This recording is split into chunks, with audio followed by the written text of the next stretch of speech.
Vamos abrir nossas Bíblias em Atos capítulo 12, versículos 1 a 25. Se Deus permitir, nós vamos estudar esse capítulo inteiro hoje. A gente vai lendo à medida que o tempo for avançando aqui, tá bom? Atos capítulo 12.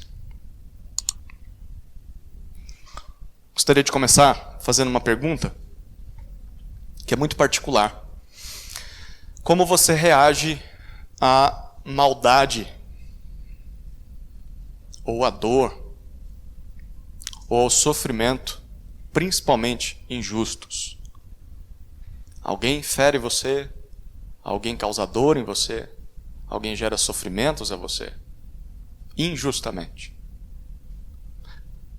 Nem sempre a gente responde piedosamente, não é?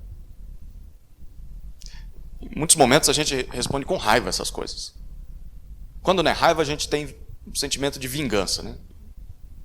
Devolver, fazer vingança com as próprias mãos. Quando a gente não faz isso, às vezes a gente murmura e reclama e fala. Há pessoas que ficam magoadas, com mágoa dos homens que machucaram eles, feriram eles. Há pessoas que ficam com mágoa de Deus. E aí é pior ainda, né? Porque isso pode resultar em um abandono da fé. Será que é possível reagir de outra maneira? Seria possível nós reagirmos piedosamente a essas coisas? Se é possível, como a gente alcança isso? O que pode transformar a nossa perspectiva ou a nossa reação diante da maldade, diante da dor, do sofrimento injustos? A resposta desse capítulo, eu vou dar spoiler, tá?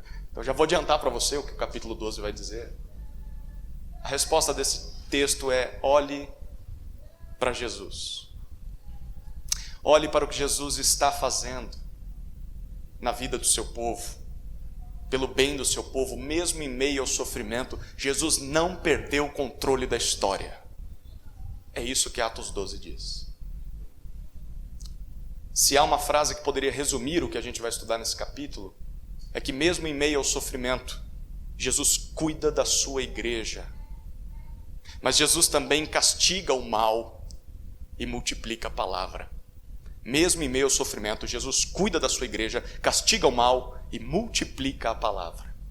A gente vai ver isso em 4 partes. A primeira parte está nos versículos 1 a 5, que fala a respeito do sofrimento da igreja. Vamos ler versículos 1 a 5? Por aquele tempo, o rei Herodes mandou prender alguns da igreja para os maltratar. Mandou matar à espada Tiago, irmão de João. Vendo que isto agradava aos judeus, prosseguiu, mandando prender também Pedro. E eram os dias dos pães sem fermento. Depois de prendê-lo, lançou-o na prisão, entregando-o a 4 escoltas de 4 soldados cada uma, para o guardarem. A intenção de Herodes era apresentá-lo ao povo depois da Páscoa. E assim, Pedro estava guardado na prisão. Mas havia oração incessante a Deus por parte da igreja a favor dele. Nós estamos vendo em ação o rei Herodes. Quem é Herodes?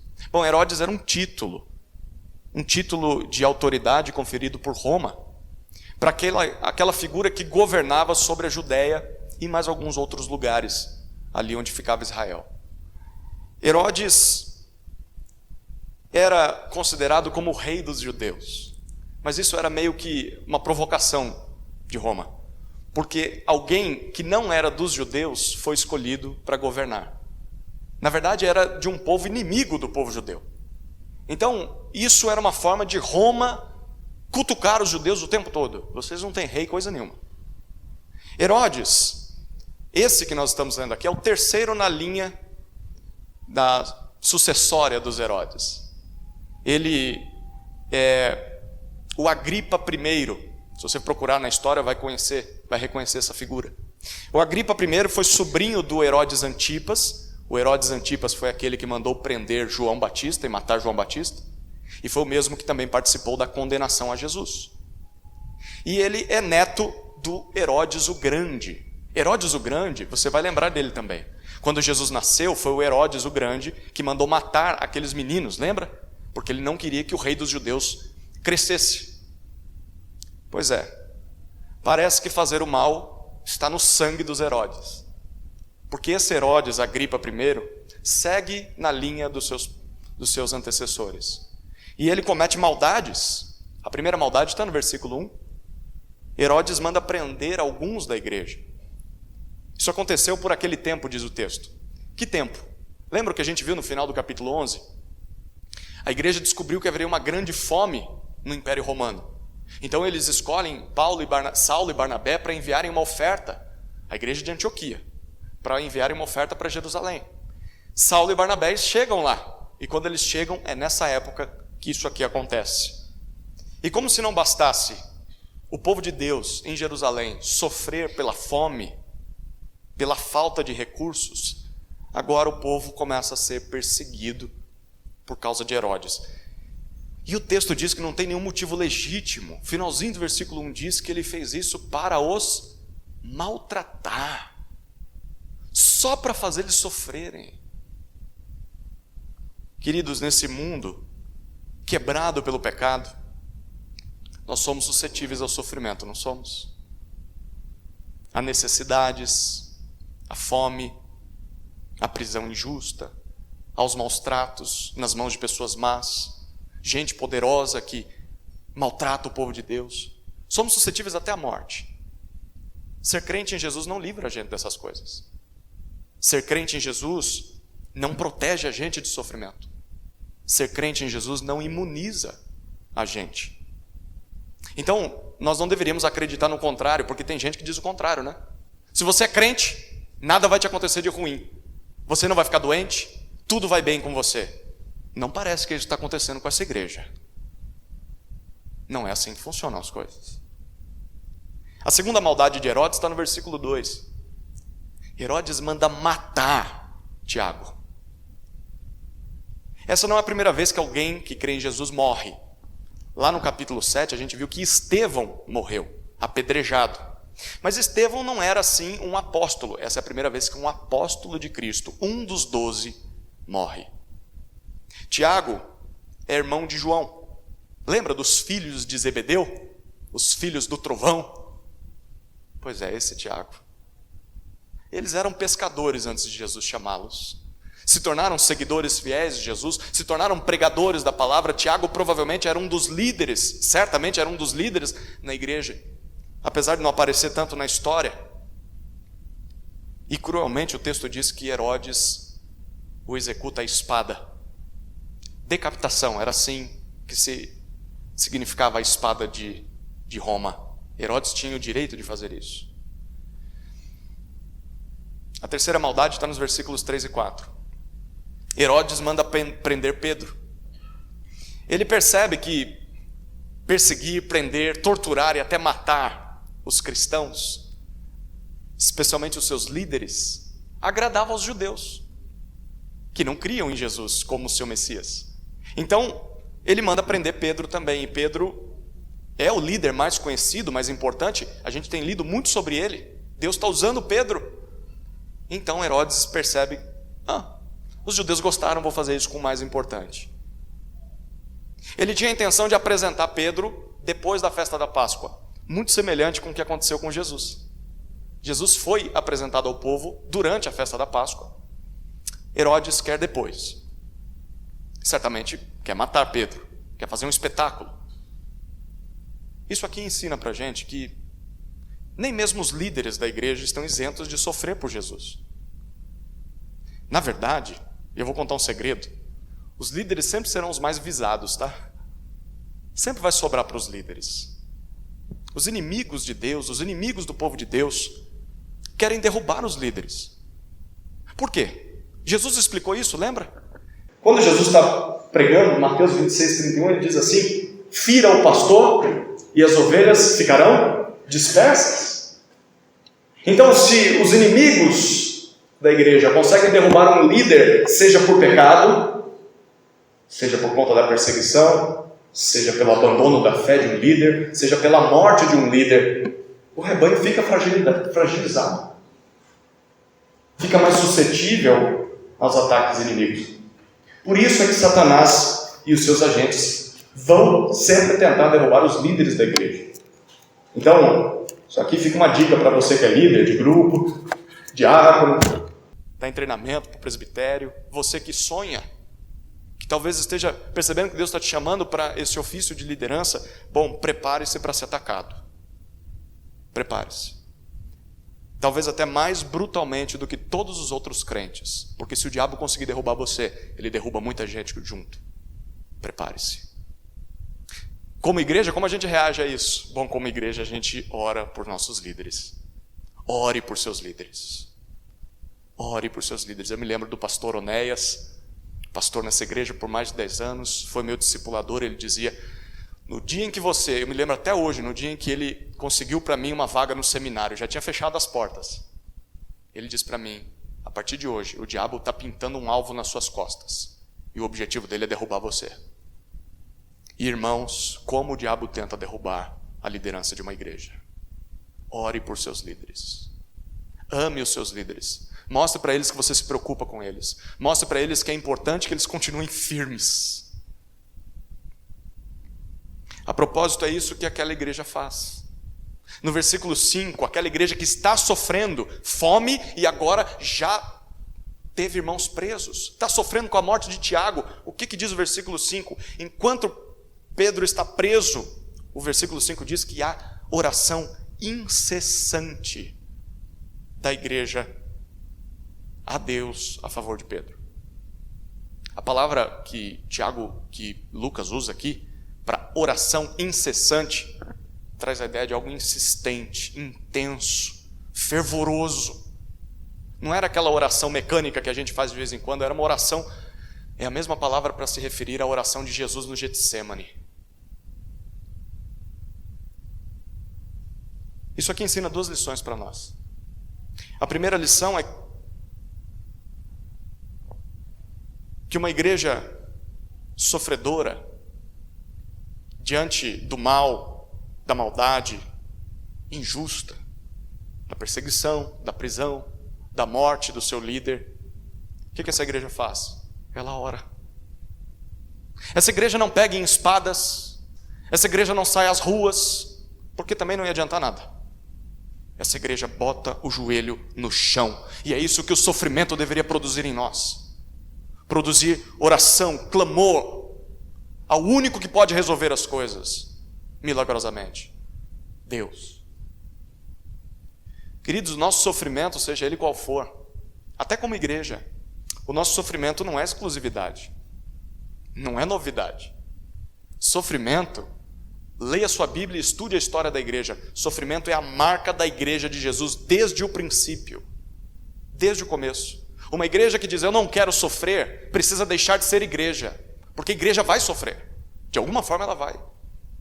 E a oração sempre é a melhor resposta a esse sofrimento. Nos aproximar de Deus, clamar por intervenção, Senhor, faça alguma coisa. Mas tem uma segunda lição aqui. A segunda lição é que nem sempre a gente entende a providência de Deus. Nem sempre a gente entende a soberania, os planos de Deus. Porque se você reparou no texto, aprove a Deus permitir que alguns irmãos fossem presos. Até Pedro. Mas pior, aprove a Deus que Tiago fosse morto. A pergunta é por quê? Por que Deus permite uma coisa dessa? E pior, por que Deus permite que Tiago seja morto, mas Pedro fique preso? Porque Tiago morreu. Deus não podia ter impedido? Podia, mas não impediu. Bom, se você está esperando uma resposta, eu não tenho resposta, porque o texto não dá a resposta, só diz que simplesmente essas coisas acontecem. Por que é que uns crentes sofrem mais do que outros? Por que é que uma pessoa perde um ente querido e outra pessoa não perde? Por que é que algumas igrejas sofrem mais nas mãos de governantes que perseguem a igreja e outras igrejas têm mais paz. Por quê? A gente não sabe, só sabe o que acontece. Deus tem os seus planos, queridos, tem os seus caminhos, mesmo que sejam diferentes dos nossos. Qual que é o nosso papel? Nosso papel é botar o joelho no chão e confiar nele. Senhor, nós não sabemos o que o Senhor pretende com isso, mas nós sabemos que o Senhor não perdeu o controle da história. Ajuda-nos a confiar. Mesmo em meio ao sofrimento, Jesus cuida da sua igreja. Mas Jesus também castiga o mal e multiplica a palavra. A segunda parte do texto, o cuidado de Jesus. A gente viu o sofrimento da igreja, agora o cuidado de Jesus. E a gente vai ler aos pouquinhos aqui, porque o texto é um pouco mais comprido. Esse trecho, do versículo 6 até o versículo 17, se divide em duas cenas. A primeira cena está nos versículos 6 a 12, que nos mostra que um anjo mandado pelo Senhor liberta Pedro da prisão. Olha o que diz o texto, 6 até 12. Na noite anterior ao dia em que Herodes iria apresentá-lo ao povo, Pedro dormia entre dois soldados, preso com duas correntes. Sentinelas junto à porta guardavam a prisão. Eis, porém, que sobreveio um anjo do Senhor, e uma luz iluminou a prisão. O anjo tocou no lado de Pedro e o despertou, dizendo: levante-se depressa. Então, as correntes caíram das mãos dele. E o anjo continuou: coloque o cinto e calce as sandálias. E ele assim o fez. O anjo lhe disse mais: põe a capa e siga-me. Então, saindo, Pedro o seguia, não sabendo que era real o que estava sendo feito pelo anjo. Ele pensava que era uma visão. Depois de terem passado a primeira e a segunda sentinela, chegaram ao portão de ferro que dava para a cidade, o qual se abriu automaticamente. E saindo, enveredaram por uma rua, e logo adiante, o anjo se afastou dele. Então, Pedro, caindo em si, disse: agora sei que de fato o Senhor enviou o seu anjo e me livrou da mão de Herodes e de toda a expectativa do povo judeu. Ao se dar conta disso, Pedro resolveu ir à casa de Maria, mãe de João, também chamado Marcos, onde muitas pessoas estavam congregadas e oravam. Horas antes de Herodes cumprir aquele seu plano macabro de apresentar Pedro perante a multidão e depois matá-lo, algo acontece. O versículo 6 diz para nós que é noite, e Pedro está preso com correntes, uma para cada lado. Ele está entre dois soldados, está vigiado por sentinelas. A pergunta é: para que tanta proteção? Bom, talvez, os comentaristas dizem aqui, que Herodes estava com medo. Por quê? Porque já não é a primeira vez que prenderam os apóstolos, e todas as vezes eles escaparam, né? Então, é talvez como Herodes dizendo: quero ver escapar agora. E ele coloca assim um bom pelotão para cuidar de Pedro. Pedro está ali, preso. E o que Pedro faz? Versículo 6 diz para nós. O que ele faz? Ele dorme. Pedro dorme. Gente, como é possível alguém dormir numa situação dessa? A tua cabeça está a prêmio, você vai morrer amanhã, ou dentro de algumas horas. E ele dorme. Tanto é que quando o anjo chega nele, precisa cutucar ele. Ei, acorda, porque a luz não foi suficiente para acordar ele. Ele está dormindo profundamente. Pedro dorme. Gente, é óbvio, Pedro estava triste pelos irmãos que foram presos, triste pela morte de Tiago. Pedro está prestes a morrer injustamente e o cara consegue dormir. Queridos, só consegue agir assim, com calma, com tranquilidade, com autocontrole, diante de uma situação aterrorizante, quem sabe que a sua vida está nas mãos de Jesus. Seja o que for que aconteça comigo, nada foge do plano de Cristo. Ele pode me libertar, como eu posso morrer, mas o plano dele não foi fracassado e frustrado. Pedro dorme. Sabe o que você devia fazer, irmão? Sabe o que você devia fazer, irmã? Está tão preocupado com amanhã? Bota a tua cabeça no travesseiro e durma. Deixa o Senhor resolver o trabalho dele. Pedro dorme. Enquanto Pedro dorme, milagrosamente, o texto diz que um anjo do Senhor, enviado por Jesus, aparece, ilumina toda a prisão. Ele acorda Pedro, porque Pedro está dormindo muito, liberta Pedro das correntes, manda que Pedro se vista, que Pedro siga. Pedro obedece, mas o texto diz para a gente que ele não consegue distinguir se aquilo é real ou se é um sonho, né? Se é uma visão. Imagina você, né? Acordado no susto, né? Existem aqueles memes de internet, né? Quando você acorda, vai dormir depois do almoço no domingo, acorda, você não sabe se já é segunda-feira, né? Você não sabe que horas são, quem você é, onde você está. Imagina Pedro no meio da madrugada, né? Depois de um sono tão gostoso. E ele não sabe ainda se é verdade ou se ele está só sonhando com aquilo. E é só depois de sair da prisão, eles passam por 2 sentinelas. O texto diz que vocês acham que portão automático é novidade?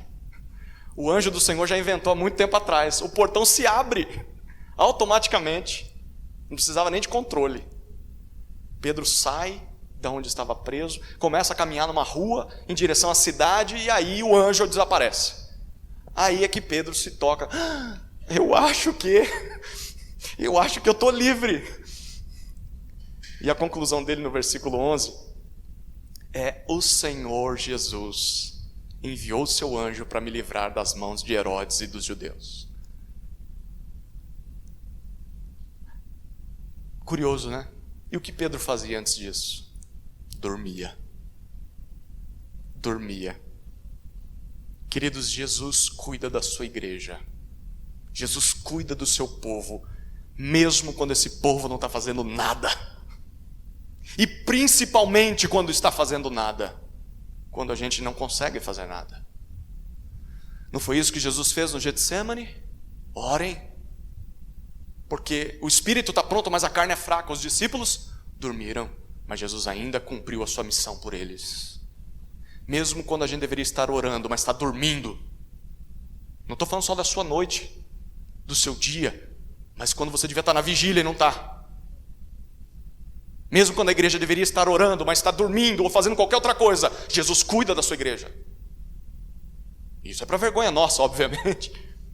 Poderíamos estar fazendo mais. Mesmo quando nós somos incapazes de resolver os nossos problemas sozinhos, Jesus cuida da sua igreja. Ele não está morto, Jesus está vivo, está nos céus, e de lá Jesus vê os nossos sofrimentos. Não só vê os sofrimentos, mas ouve o nosso clamor, e Jesus cuida de nós, especialmente quando nós não somos capazes de fazer isso sozinhos. O que Pedro faz quando ele se dá conta de que Jesus libertou ele? No versículo 12 a gente vê. Ele vai até a casa de Maria, mãe de João, que também é chamado Marcos. Ele vai aparecer mais vezes na história.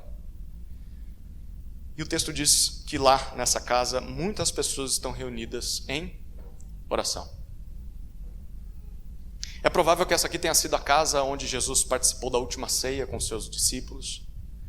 E talvez um dos locais onde a igreja se reunia ali em Jerusalém. E eu queria te chamar a atenção para 2 detalhes aqui. O primeiro detalhe é que a primeira coisa que Pedro faz quando é liberto das cadeias é se encontrar com a igreja. Será que nós faríamos o mesmo? Diante de um milagre, diante de uma cura, de uma bênção que o Senhor faz, de um livramento, qual é a nossa primeira reação? Diante de boas notícias, será que é para a igreja que nós corremos? Para nos alegrarmos com a igreja? Para celebrarmos com o povo de Deus? Mas tem um segundo detalhe aqui. O segundo detalhe é que enquanto Pedro estava preso, o que a igreja estava fazendo? Reunida, orando. Era madrugada. Pedro passou alguns dias preso, porque o texto disse que era antes da festa da Páscoa, e Herodes iria apresentá-lo ao término da Páscoa. E aqui são horas antes desse dia acontecer. Eles passaram dias em oração por Pedro. Curioso que não foi preciso uma ordem, porque os líderes, um morreu, o outro está preso. O que o pastor quer que a gente faça? O pastor está preso. Não tem um informativo no WhatsApp. Gente, ora aí, viu, porque a situação está difícil aqui da cadeia. Não, o líder foi preso. Não foi preciso marcar um evento, né? Vamos fazer uma reunião de oração, uma vigília assim, que não tenha fim, até que Pedro seja liberto. Não foi preciso convocar o ministério de oração da igreja. Sabe aqueles irmãos? Esses aqui tem cara que oram mais. Então a gente vai chamar eles para orarem por Pedro. E você? Não, eu vou dormir. Eu não vou orar. O ministério é deles, eles que têm que orar. Não, o texto diz que a igreja está lá. A reação da igreja é o que a gente faz? A gente ora. A gente ora, então vai todo mundo. Mesmo que não tenha programa marcado, mesmo que não tenha líder para conduzir o negócio, a gente vai orar em favor de Pedro. Será que a gente tem reagido assim quando sofre? Se reúne para orar? Quando o outro sofre, a gente faz isso. Essa primeira cena, Pedro é libertado, mas tem uma segunda cena que é quando Pedro encontra a igreja. Prepare-se, porque não é nada daquilo que a gente esperava. Olha os versículos 13 a 17. Quando ele bateu a porta da frente, uma empregada, chamada Rode, foi ver quem era. Reconhecendo a voz de Pedro, ficou tão alegre que nem o fez entrar, mas voltou correndo para anunciar que Pedro estava à porta. Então os outros disseram: você ficou louca. Ela, porém, persistia em afirmar que era verdade. Então disseram: é o anjo dele. Enquanto isso, Pedro continuava batendo. Quando abriram a porta, viram-no e ficaram admirados. Ele, porém, fazendo-lhes sinal com a mão para que se calassem, contou-lhes como o Senhor o tinha tirado da prisão e acrescentou: anunciem isto a Tiago e aos irmãos. E saindo, foi para outro lugar. Apesar de ser um assunto sério e tenso, né? A perseguição na vida da igreja, Lucas, que é o narrador, ele não perde o humor. E essa é uma das passagens. Tem gente que diz que Deus não tem senso de humor, né? E tem sim. Tem sim. Essa história poderia ter sido contada de outro jeito, mas foi contada do jeito que aconteceu. E mesmo na tristeza a gente consegue dar umas risadas, não consegue? Bom, que interessante essa igreja. Pedro chega, a igreja está orando, está reunida ali, e Pedro bate na porta. O texto diz que uma serva, chamada Rode, que vergonha para ela, né? Tá o nome dela aqui. Toda a igreja, em toda a história, vai saber que foi ela que fez isso, né? Quando a gente chegar no céu, a gente dá um abraço nela, fala: minha irmã, Lucas foi maldoso com você, né? Colocou o seu nome aqui na história. Ela vai atender a porta, e ela está tão feliz, vamos dar um desconto para a Rod, né? Ela está tão feliz que Pedro foi liberto, que ela deixa Pedro lá de fora, porque ela ouve a voz dele, sai correndo para avisar a igreja. Aí quando ela chega lá, o que a igreja faz? Aquela igreja espiritual, uma igreja saudável, madura, que está orando há dias para Pedro ser liberto da cadeia. O que a igreja faz? Não acredita. A igreja não acredita. Eles falam: você está louca, Rod, você está maluca. Aí Rod insiste. Rod fala: não, é ele mesmo. Bom, aí então eles dizem: tá bom, você não está louca, você ouviu Pedro, né? Mas é o anjo dele. Provavelmente aqui eles estão se referindo ao espírito de Pedro, que deve ter morrido e apareceu aí. Olha que doideira, que igreja. A gente fica reclamando do pessoal hoje que acredita em misticismo, né? Olhando para os astros, né? E como é que é o negócio lá de signo e tudo mais, né? E fala: essa igreja evangélica brasileira, olha de Jerusalém aqui. Eles estão acreditando num anjo ou no espírito de Pedro que morreu e está ali diante deles. Um fantasma. E são discípulos de Jesus, os apóstolos. Que história esquisita, não é? Olha, se eu fosse o escritor desse livro, eu não colocaria assim do jeito que foi, não. Pelo menos eu não contaria: ele se encontrou com a igreja e depois foi embora. Mas sabe por que Pedro coloca isso aqui, ou Lucas coloca isso aqui pra gente? Para mostrar para nós algo muito real para a vida da igreja. Desde o início, a igreja de Jesus nunca foi um grupo de grandes heróis. Quando a gente lê a Bíblia, parece que é isso. eu nunca vou ser como esse cara. Eu nunca vou ser como essa mulher de fé. Imagina, não. Parece que aqueles que estão na Bíblia sempre tiveram fé, nunca duvidaram, nunca fraquejaram. Mas Lucas está mostrando, não! A igreja de Jesus sempre foi composta de discípulos frágeis e confusos, gente que muitas vezes duvida, gente que acredita até em crendice. Essa igreja aqui está orando a Deus em favor de Pedro, para que Deus liberte Pedro da cadeia, mas eles não estavam prontos para a resposta de oração. Cuidado com as suas orações, porque Deus pode atendê-las. E aí, você vai estar pronto para lidar com Deus respondendo a oração? Deus, me dá um marido. Aí Deus apresenta o jovem lá. Ah, Senhor, eu queria diferente. Mas tem que ter essa mania. Senhor, eu quero tanto um filho. Aí o filho vem. Ai, como é difícil ser pai, ser mãe. Não dá para pedir e voltar atrás. Não dá para devolver. Senhor, eu quero te servir. Eu me coloco à disposição, quero ser bênção no teu reino. Aí você começa a assumir as coisas, fala, não, tem que lidar com o pecado de gente, igreja só dá dor de cabeça. Cuidado com o que você pede, porque Deus pode responder. Você vai estar pronto? A igreja não estava preparada, não. Eles oravam pelo milagre, mas assim, não acreditavam mesmo que Deus podia fazer um milagre. Você ora pela igreja? Ora para que Deus converta pessoas? Ora para que Deus atraia pecadores? Para que Deus mude esse bairro, mude essa cidade? Mude o nosso país. Está preparado para isso? Está preparado para você ser o primeiro a levantar e receber o visitante? A discipular uma pessoa que acabou de se converter? Está preparado? Porque Deus pode atender a nossa oração. Querido, se a igreja desde o começo era desse jeito, sabe o que isso significa para a gente? Que tem espaço para a gente. Tem espaço para mim e para você. Porque a gente é exatamente assim.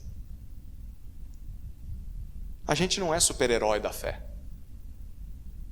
Mesmo nas nossas fraquezas, Jesus nos recebe. Jesus nos ama. Jesus nos perdoa. Jesus nos transforma. Por quê? Por que essas coisas são assim? Porque a igreja de Jesus, o evangelho de Cristo, não se trata de um povo forte, um povo santo, perfeito, que salva a si mesmo. Não. O evangelho diz respeito a um Salvador que é forte, santo, poderoso, perfeito, e esse Salvador que dá a sua vida para salvar pecadores imperfeitos como eu e você. É disso que se trata o Evangelho, é disso que se trata a igreja de Jesus, de gente assim. Gente que é incapaz de se salvar, mas que é salva por Cristo. O versículo 16 diz para a gente que Pedro continua batendo, e enfim a porta é aberta, né? Até que enfim. E aí, o texto diz que todos ficam admirados. A palavra aqui é que... mais um sinal de que eles não estavam esperando que Pedro fosse liberto. Eles ficam assustados. E então Pedro explica para eles, Pedro tem que mandar eles calar a boca, né? Faz sinal, é uma palavra bem forte aqui. O pessoal não parava de falar. Ai, é um fantasma mesmo. Ei, gente, quieto aí. Ele explica que foi o Senhor que libertou ele. Só que o texto diz que ele pede para contarem para Tiago, não é o que morreu, né? Existia outro Tiago na igreja de Jerusalém. Tiago, irmão de Jesus. Provavelmente ele está dizendo, sabe quem vai cuidar de vocês agora? Tiago. É muito curioso porque Tiago, no começo do ministério de Jesus, não acreditava nele. Em algum ponto da história de Tiago, ele se converteu ao seu meio-irmão Jesus Cristo e se tornou um grande líder da igreja de Jerusalém. Inclusive, se você for ler sobre a igreja de Jerusalém, vai descobrir que ele é o líder que assume depois de Pedro aqui. E ele é quem escreve a carta que nós temos de Tiago na Bíblia. A igreja fazendo uma transição de líderes. Não do jeito que se esperava, né? E ele diz, contem aos demais irmãos também, e o texto diz que ele vai para outro lugar. Por quê? Porque a cabeça dele está a prêmio. Herodes quer matá-lo ainda. E queridos, esse é um dos últimos episódios que Pedro aparece em Atos. Ele só vai aparecer no capítulo 15, mas é só a menção do nome dele e depois não mais. Líderes vêm e vão, mas a igreja de Jesus continua. A gente vai ver isso daqui a pouco. Mesmo em meio ao sofrimento, Jesus cuida da sua igreja. Mas Jesus também castiga o mal, e é o que a gente vai ver na terceira parte agora. Versículos 18 a 23, olha o que o texto diz para nós.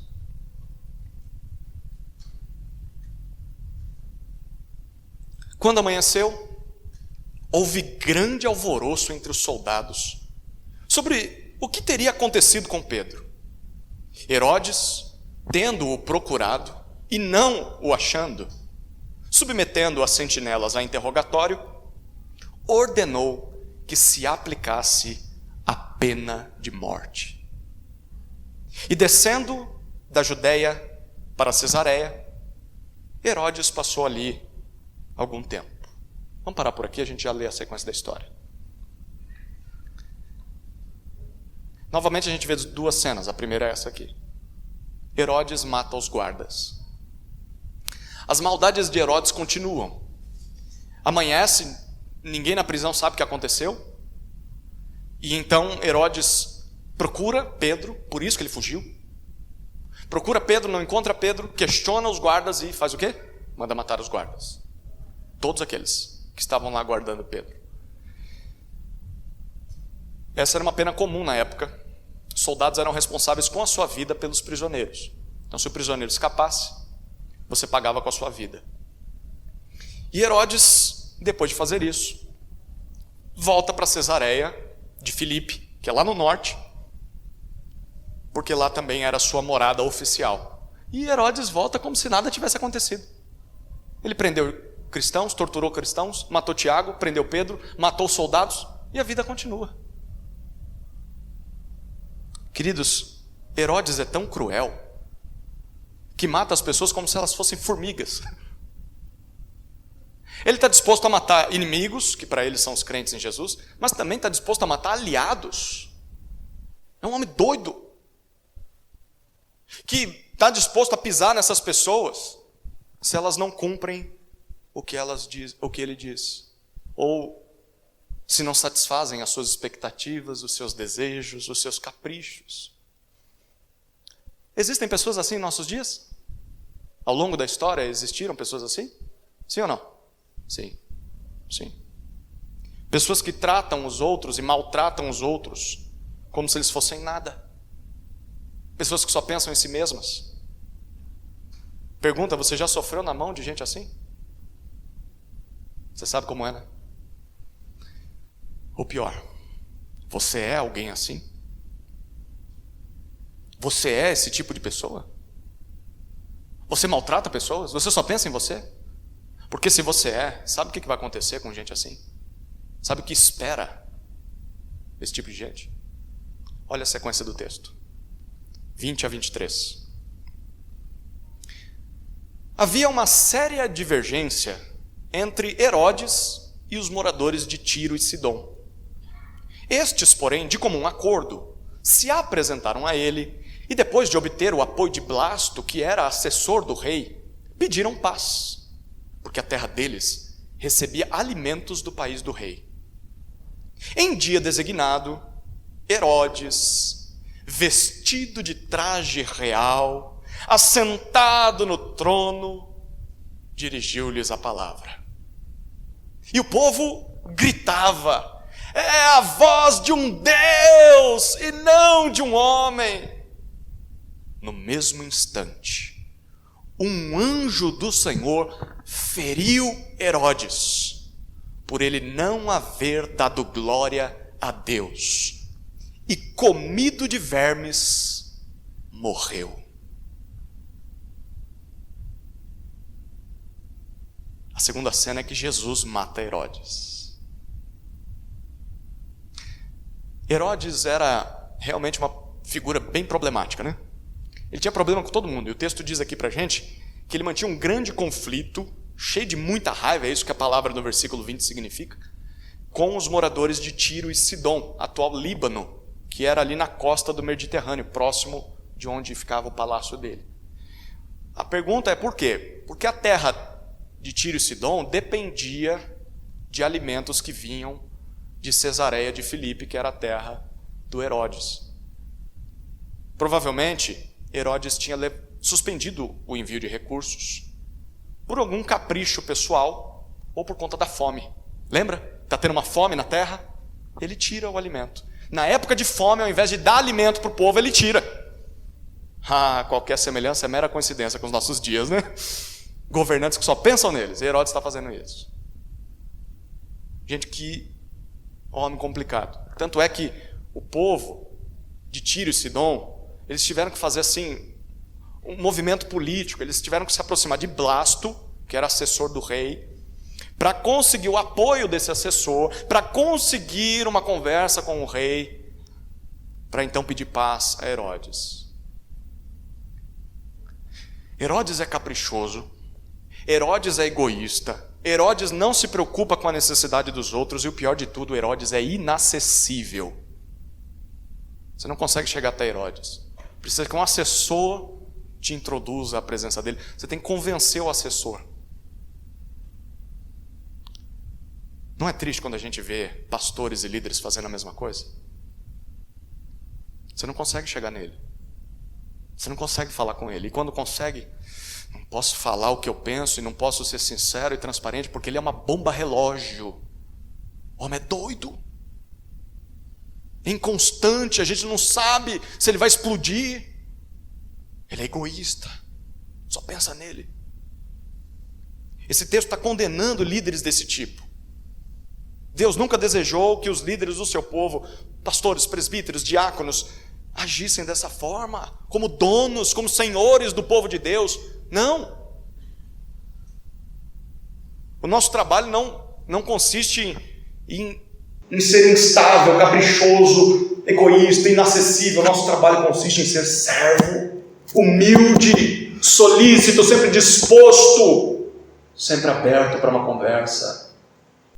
Se pastores e líderes são inacessíveis, eles estão falhando em cumprir o seu papel. Pastor, preciso falar com você. Quando dá para você? Agora? Amanhã? Quando é que você pode? É isso que um líder precisa fazer. Qual é o final dessa audiência com o rei? O versículo 21 diz pra gente que Herodes, que gosta de um show, né? O Herodes gosta de aparecer. Aí ele marca um dia. Aí nesse dia tá todo o povo lá, morrendo de fome, né? Todo mundo, tem que ir lá, né, paparicar o rei, né, para ver se ele dá comida pra gente. Aí junta todo mundo. O texto diz que ele aparece vestido como rei. Tem um historiador dessa época chamado Flávio Joséfo que diz que ele apareceu com uma roupa brilhante, prateada, que refletia a luz do sol. Gostava de aparecer. Aí ele aparece para todo mundo, se assenta no trono e faz um longo discurso. Como é que o povo reage? Versículo 22. A multidão grita. A gente não sabe se eles estão sendo sinceros ou irônicos. Mas a multidão grita. Isso não é um homem comum. Isso aí é um Deus falando com a gente. Bom, pelo menos era isso que o Herodes queria ouvir, não é? Não é isso que pessoas que se acham querem ouvir? Você é um Deus. Santo dos santos, perfeitão. É o nosso rei. Bom, era o que Herodes queria ouvir e eles estão dando o que ele quer.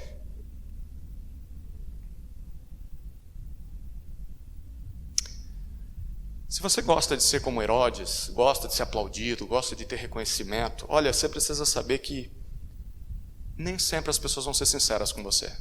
Talvez elas percebam isso. Sabe o que elas vão fazer? Te tratar assim. Vamos lá, olha lá, a última bolacha do pacote. A última Coca-Cola do deserto. Vamos lá. Tem que adular ela, senão ela não anda. Será que é gostoso ter um relacionamento assim com as pessoas? Ninguém é sincero com você. Ninguém te ama de verdade, não. As pessoas só toleram viver com você, porque senão elas ficam sem comida. É isso mesmo que você quer? Quer ser tratado assim? Nenhum homem deveria ser tratado assim. Nem Herodes, nem eu, nem você. Inclusive, no versículo 23, a gente descobre isso. No mesmo instante que Herodes foi venerado como um deus, o texto diz que um anjo do Senhor, provavelmente o mesmo que libertou Pedro da prisão, um anjo do Senhor fere o rei. E o texto diz que é uma doença mortal, porque ele tem uma morte terrível, comido de vermes, ele morre. Esse historiador, Flávio Joséfo, diz que ele morreu 5 dias depois. Então assim, na hora ele sentiu uma pontada, teve que sair de lá, e 5 dias depois foi comido vivo por vermes até morrer.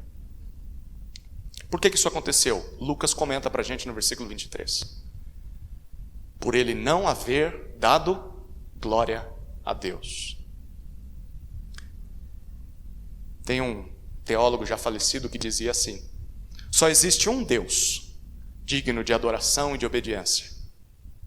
E esse Deus não é você. Todo aquele que deseja usurpar o lugar de Deus, ser adorado por pessoas, venerado por pessoas, vai ter de enfrentar o justo juízo de Deus, a ira de Deus, porque ninguém toma o lugar de Deus. Herodes pode servir para nós de um exemplo, de uma ilustração do que vai acontecer com todo aquele que, durante a sua vida, não dá glória a Deus. Todo aquele que busca tomar o lugar de Deus e quer o aplauso para si mesmo, quer a sua vontade satisfeita. Um dia haverá um grande juízo, um juízo final, e nesse juízo, todo o mal praticado pelos homens vai receber o seu definitivo julgamento, a sua devida punição. Portanto, se você pratica o mal, se você é uma pessoa que não glorifica a Deus com a sua vida, e talvez você não seja uma pessoa que matou outros, mas só pelo fato de não dar glória a Deus com a sua vida, já significa que você merece julgamento. Se você faz isso, se arrependa o quanto antes, antes que o dia do juízo chegue. Creia em Jesus para ser perdoado. Mas também se você sofre nas mãos de pessoas assim, tem pessoas que te ferem, pessoas que te machucam, gente como Herodes, espere, confie no Senhor, porque um dia a justiça vai ser feita. Não precisa ser você não, Deus vai julgar. E o castigo vem a cavalo, comido de vermes. Mesmo em meio ao sofrimento, Jesus cuida da sua igreja e castiga o mal. Mas tem uma quarta parte. Jesus multiplica a palavra. O que a gente lê no final do texto é o avanço da palavra, versículos 24 e 25. Olha o que diz o texto. Entretanto, a palavra de Deus crescia e se multiplicava. Barnabé e Saulo, cumprida a sua missão, voltaram de Jerusalém, trazendo consigo João, também chamado Marcos. Lucas nos diz que apesar de todo esse mal que Herodes causou à igreja em Jerusalém, o texto começa com a palavrinha entretanto, contudo, porém, a palavra de Deus crescia.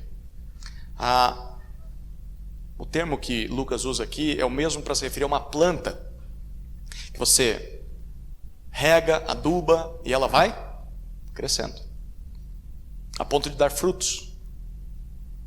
A palavra não só crescia, mas se espalhava, se multiplicava, a ponto de alcançar cada vez mais pessoas. Tem 2 detalhes aqui nesse versículo 24. O primeiro detalhe é que Lucas associa a palavra de Deus com o povo de Deus, a igreja. Reparou isso? Olha, como é que pode uma simples mensagem, palavras, crescerem e se multiplicarem sozinhas? Você já viu isso acontecer? Um livro se multiplicar sozinho? Já viu isso? Não acontece. Palavras não crescem e não se multiplicam. Isso só pode acontecer se alguém estiver vivendo essas palavras e pregando essas palavras. E é isso que Lucas está dizendo para a gente. Mesmo diante da oposição, mesmo diante da perseguição, mesmo diante do sofrimento, a igreja continuou crendo no Evangelho, a igreja continuou praticando o Evangelho, a igreja continuou pregando o Evangelho e alcançando novas vidas. Então, a palavra aumentar significa que a igreja também aumenta. Ambos andam juntos, a palavra e a igreja. É por isso que você não pode ser ou não deveria ser um crente sem uma igreja. Você crê na palavra, você crê no Evangelho, você crê em Jesus, mas não quer saber do povo de Jesus. Não faz nenhum sentido, porque a palavra anda junto com a igreja. E não adianta ser uma igreja e deixar a palavra de lado. Não, vamos trazer aqui as novas filosofias, novas teorias, tudo, as novas descobertas da psicologia. Não! Você precisa da palavra. Se a igreja precisa da palavra. A igreja anda junto com a palavra e a palavra junto com a igreja, e nós não podemos separar essas coisas. Mas há um segundo detalhe aqui nesse versículo 24. Mesmo que haja oposição à igreja ou à palavra, nada ou ninguém é capaz de impedir o avanço da obra de Deus. Pensa em quanta coisa ruim aconteceu na vida dessa igreja. Herodes tentou acabar com a igreja. Crentes foram presos, crentes foram torturados. Tiago foi morto à espada. Pedro teve que fugir da igreja, daquela cidade. A igreja precisou de uma nova liderança. E ainda assim, a palavra de Deus cresceu e se multiplicou através de outros crentes, através de outros líderes. Onde está Herodes? Herodes morreu, vergonhosamente. Onde está Pedro? Teve que sair de Jerusalém. Como é que ficaram os crentes em Jerusalém? Agora a gente tem que se submeter a Tiago. Será que Tiago vai ser um bom líder? Será que ele vai ser como Pedro? Será que vai ser como o outro Tiago que morreu? Como é que as coisas vão ser agora? E mesmo assim, a pergunta é: onde está a igreja de Jesus? Ela está aqui. Ela está aqui. Ela está espalhada ao redor desse mundo, viva, triunfante, testemunhando de Jesus. Mesmo que coisas ruins tenham acontecido na história, mesmo que líderes tenham passado, mesmo que imperadores tenham se levantado para perseguir a igreja continuou e os imperadores foram mortos. E a igreja vai continuar assim até que Jesus volte. Porque ele disse: as portas do inferno não prevalecerão contra a minha igreja, a qual estou edificando. Ninguém pode impedir Jesus não, queridos. E um exemplo disso é o que Lucas faz no versículo 25, ele faz um comentário. Depois de tudo isso, Barnabé e Saulo, que estavam lá em Jerusalém, presenciaram tudo isso. Eles cumpriram sua missão, levaram o dinheiro para a igreja lá. E eles então voltam para Antioquia, levando um novo companheiro, João Marcos, que vai ser importante nos próximos capítulos. Venha mais vezes para você continuar vendo a história. Ou leia o livro de Atos, não é só ler também. Mas mesmo depois de tudo que aconteceu à igreja, o texto ressalta para a gente que não só mais pessoas creram em Jesus lá em Jerusalém, como Barnabé e Saulo agora têm um novo companheiro missionário. A igreja está avançando, queridos. E por que isso acontece assim? Agora eu quero pedir licença para você, para que você leia um texto junto comigo que parece que quando Lucas está escrevendo esse capítulo, ele está lembrando desse texto. Isaías, capítulo 40. A gente vai terminar aqui, tá bom? Então eu prometo. Isaías, capítulo 40.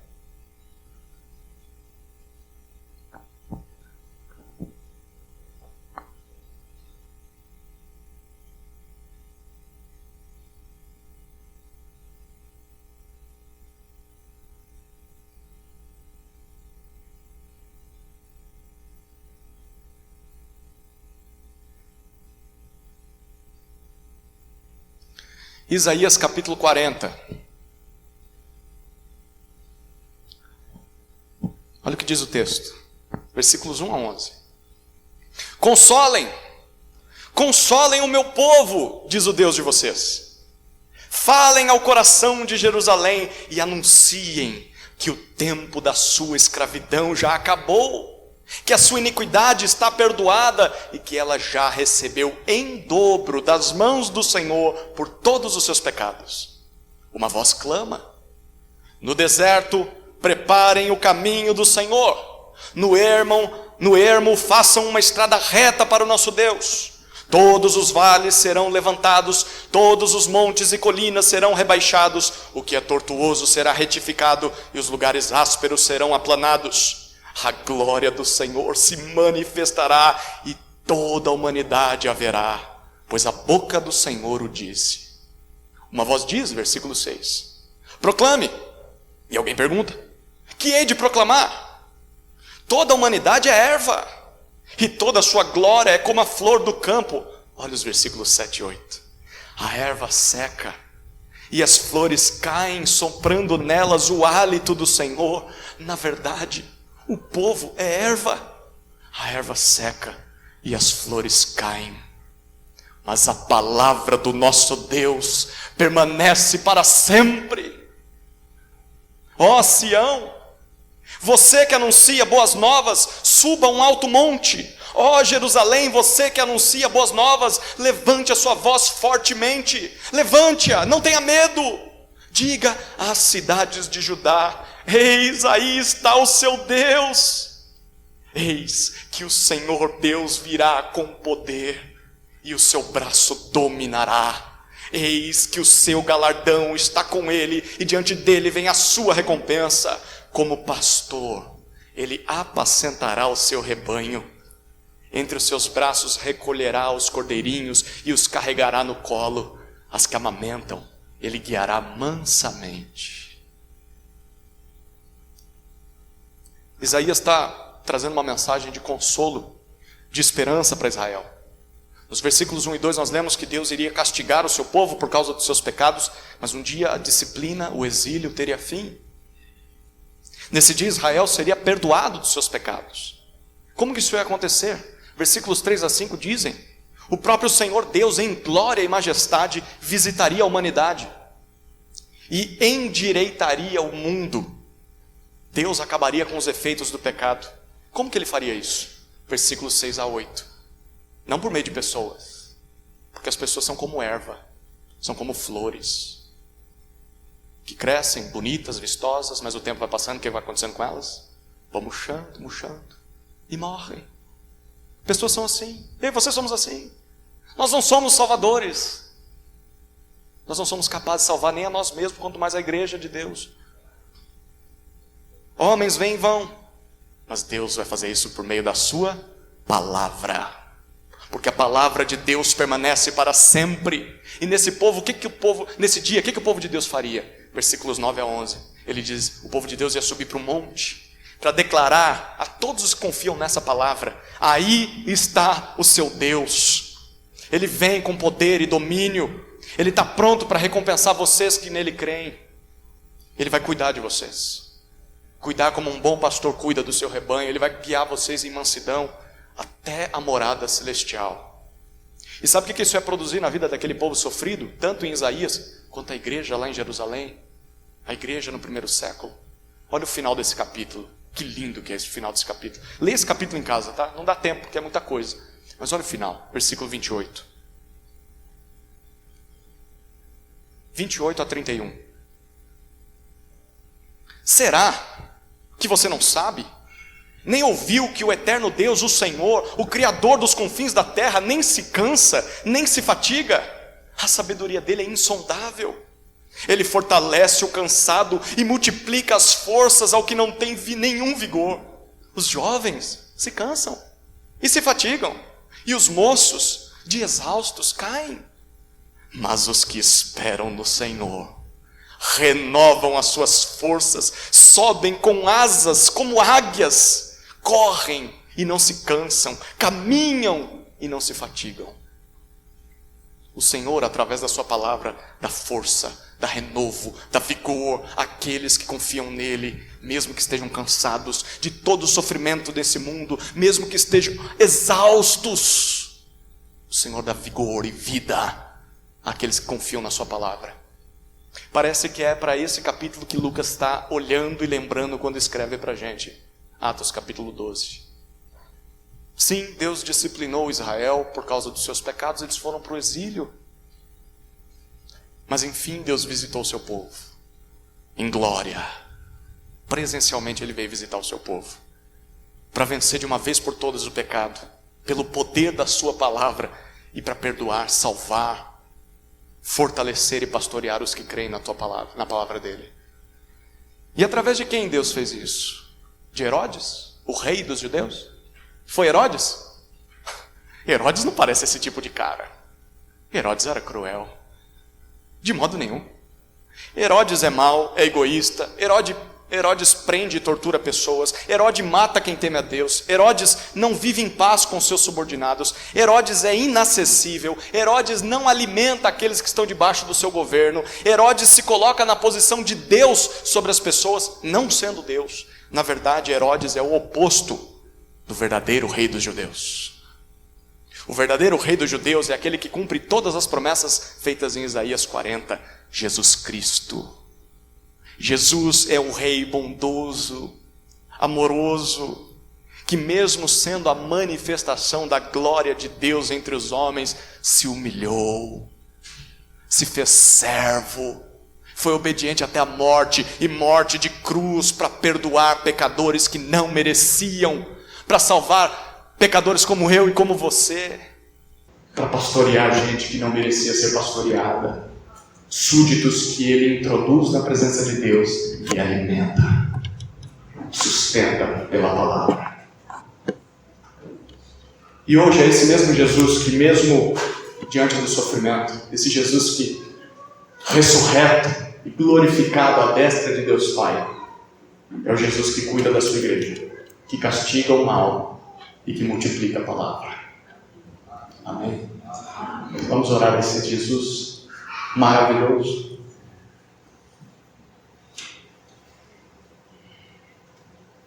Querido Cristo,